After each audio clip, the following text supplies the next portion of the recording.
everybody, it's Kristin and welcome to a bonus Thursday video. This is going to be my Throwback Thursday, and what that is, if you are new to Throwback Thursday, is that I go back 2 years, look at my favorites that I posted that month, and see if those things are still my favorites, if I've replaced them with things, what those things are, if I have, and that sort of thing. So let's go ahead and get started. We are throwing back to August of 2013, and what I found interesting is I'm fairly certain, I don't know if it's the very first one, but it's one of the first videos that I filmed in this room, and it's empty. There's like this empty wall behind me. I hadn't changed my lighting yet. It's kind of it's some old school, but in this room old school. So I found it hard to believe that I've been in this room now for 2 years. So anyway, let's go ahead and get started and see what my favorites were back then. So that was when I first found my eyeshadow primer combo that worked for me to keep my shadows from creasing. And I say that because I had tried so many different primers and my eyeshadows always seem to crease. For some reason, my eyeshadows are like the only oily part of my body, as I always say. So something made me try using Urban Decay Primer Potion and then using Painterly Paint Pot from MAC, which looks like this. It's real creamy. I'm showing this because a lot of times I refer to this as if everybody knows what it is, and I forget that not everybody knows what it is. So I tried both of them at one time and found it to be perfection for me. And, you know, I haven't really looked back as far as using both a primer and a paint pot. So it doesn't necessarily have to be Urban Decay Primer Potion. I have learned that because I've been using now for the past, I don't know, over a month now, the MAC Prep and Prime 24-hour Extended Eye Base, and that works just as well for me as this does. Price-wise, I don't even know actually if they're. I'll list them both below. I don't know. I would imagine they're similar, but that combo of using a primer and then using this paint pot on top of it just works really well for me and makes my eyeshadows stay as long as they're a good quality eyeshadow. All right, the next thing I had on here was Bare Minerals Snazzy. Now, if you've been around a little bit, you've heard me talk this eyeshadow to death. And I think this was when I very first found it. Maybe not when I think I maybe had hauled it like a month previous or something like that. But that's what I have just on my lid today. And I'm going to try to give you a little swatch on my hand. This is just one of my favorite shadows ever. It is warm. It has a little sheen to it. It's a little bit bronzy. It's just stunning. It looks like that in the... doesn't look like anything in the pot. And this came to me, I was at the Mall of America, and I went in looking for, I think, Pebble or something like that somebody had mentioned to me. And I swatched it and wasn't too impressed. And then I happened to swatch Snazzy, which was right next to it. Now, this is tricky to find. In the video, I had said you could only get it at the Mall of America. And I know since then people have been able to find it on eBay and Amazon. And so I'll see what I can find for you guys and, you know, list it below. But to my knowledge, you can't walk into any boutique or anything and just buy this. I think it's either gone or it was going back then. I'm not sure. So the next one is a blush that probably is one of the #1 blushes that's shown up in my favorites before. And that is, oops, let me show you. That is Lorac Soul. And it looks like this. You can't purchase this by itself. And I don't know if it still comes in the close-up kit, if they still sell that close-up kit or not. I know I actually purchased it for a friend, maybe it was a year ago, something like that. There it is right there. That's Snazzy even wiped off. This is just the perfect, for me, mid-tone, matte, goes with everything. You don't know what to put on. That sort of blush, it's a really pretty blush. One of my all-time favorites in my collection. The next blush that I talked about was the Chanel Revelation, and that's what I'm wearing today. And this had kind of gotten pushed to the side a little bit. This is a cream to powder blush from Chanel. These had just come out, if I'm remembering my timing correctly. And this still is very nice and creamy, and that's what it looks like there. Of course, I have it sheared out on my cheeks. If I didn't say that, that's what I'm wearing today. My memory. So that's sheared out a little bit. And I really like this. I never purchased any more.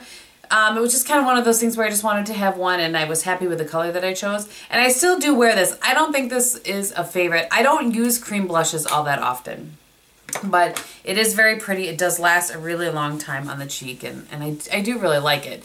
It's just not my favorite. So, and this, with that, though, I kind of talked about using this with that, the e.l.f. Small Stipple Brush. So this is probably another thing that's shown up in my favorites quite a bit. And I still use this all the time. It's a little bit dirty because I used it today. I actually think I have 2 of them.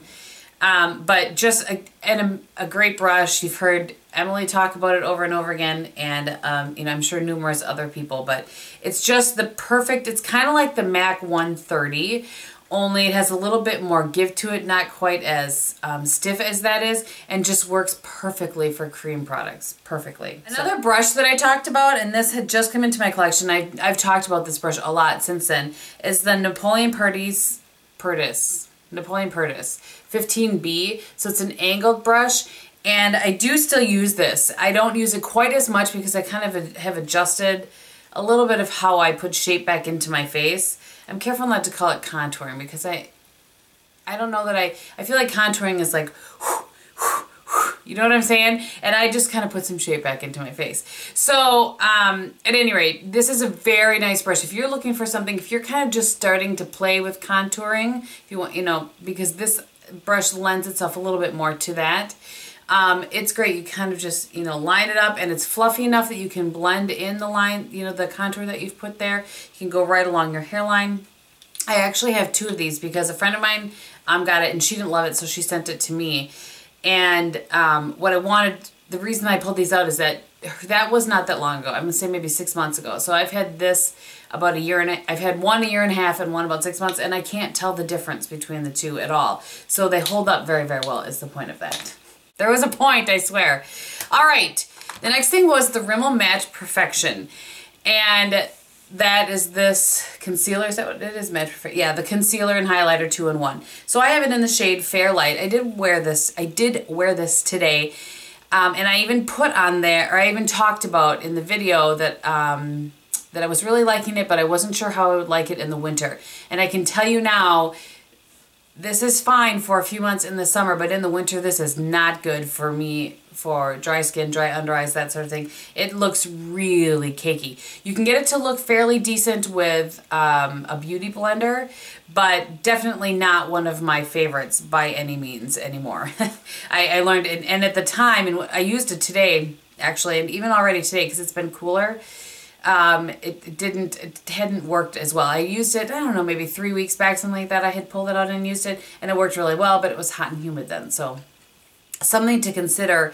If you're a little bit drier skin but are in more of a humid sort of climate, maybe give this a shot. You might really like that. But on the general average day-to-day here for me in Wisconsin, not so much. With that, I talked about a brush that which is another thing, another item in here I had talked about a lot, and that's the Inglot 4SS brush. So this is a really big, fluffy brush. Let me just grab a 224 so you can see how much bigger it is than that. And I was using this to blend out concealer. And while this does work for that, I prefer this one now a little more for maybe some setting powder, or if I'm going to do a contour kind of on my, you know, on the sides of my nose. The brush, I think I would really suggest that does just as good of a job and is much less expensive. Again, I still love the 4SS brush, but is the e.l.f. Flawless Concealer Brush. I just showed this in my favorites last month, and this just works really, really well for blending out your concealer, and I think it's maybe $3, something like that. So if you have the Inglot 4SS brush and you haven't been using it and you're wanting to use it for something, maybe try it for your concealer or under eye setting powder. But if you're looking to purchase a brush for that purpose, I would go ahead and get the e.l.f. Just my opinion. All right, I had to stand up and get it. I feel like I changed the color of the of the video, but anyway. This is the Spa Ritual Nail Lacquer, and this was in Dangerous Liaison. And what's interesting is I talked about in the video how I liked the color, but what I really liked about it was the formula, and how well it just really would glide on the nail and that sort of thing. And I vaguely remember that, but I haven't used this since then. I don't know why, because I have too many nail polishes, that's why. And I do really like this color. I should maybe get this on my toes or something just for one last hurrah before winter arrives. But I can't really speak to that because I've not purchased any more, not because I didn't like it, but because we don't have anywhere around here that sells Spa Ritual. And I think I happened to find that at TJ Maxx or something like that. So at any rate, the next thing that I talked about was the Neutrogena Moisture Smooth Color Stick in Soft Raspberry. So what's interesting is first of all, I've talked that to death just as much as I have talked like Snazzy or some of these other things to death.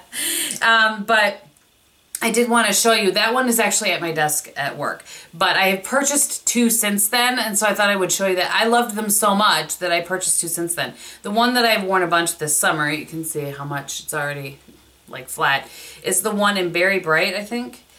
These, I love these because you can grab these and throw them on your lips, no matter what the color, and they're moisturizing. In the winter they're great, in the summer they're great. They're just all year round great.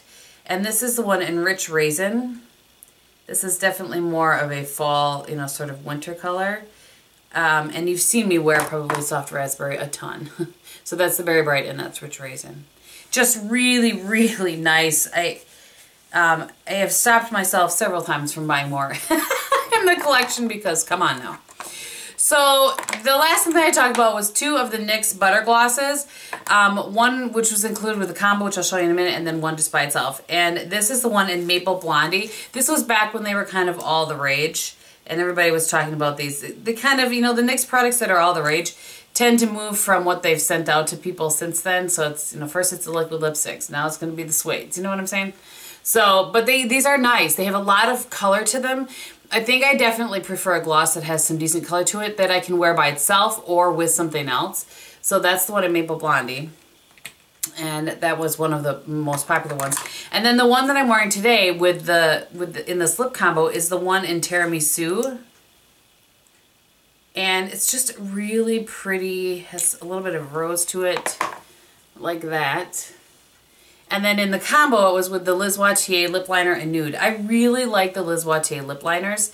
I think I have 3 of them, if I remember correctly. But you can see how this one is getting very short. And this is just the one in Nude. They're very creamy. They last a long time. You know, some liners that last long, well, all lip liners last a decent amount of time. But the ones I find that are really long wearing can sometimes be drying. I don't find these to be drying. They're not moisturizing by any means, but I don't find them to like dry out my lips. So that is that. And I believe, my friends, that is everything. I hope that you enjoyed this little trip down memory lane to August of 2013. On the rest of my face, I have the Too Faced Born This Way foundation. I will be doing a review on that, although I have a feeling it won't be with Kristin because I'm pretty sure she doesn't like it. I think she had a sample of it and didn't like it. I have Snazzy on my eyes, and then on the rest of my, I'm trying to get this open. On the rest of my eyes, I have, this is the Becca Ombre Nudes palette. I have this shade right here in the crease. I have this in the outer corner, this in the brow bone, and then I took a champagne color from just another palette and kind of in my inner corner. And I think that's everything. I think I've told you everything else that is on my face. So, all right, thank you again for watching. I hope you're having a great Thursday, and I'll talk to you soon. Bye.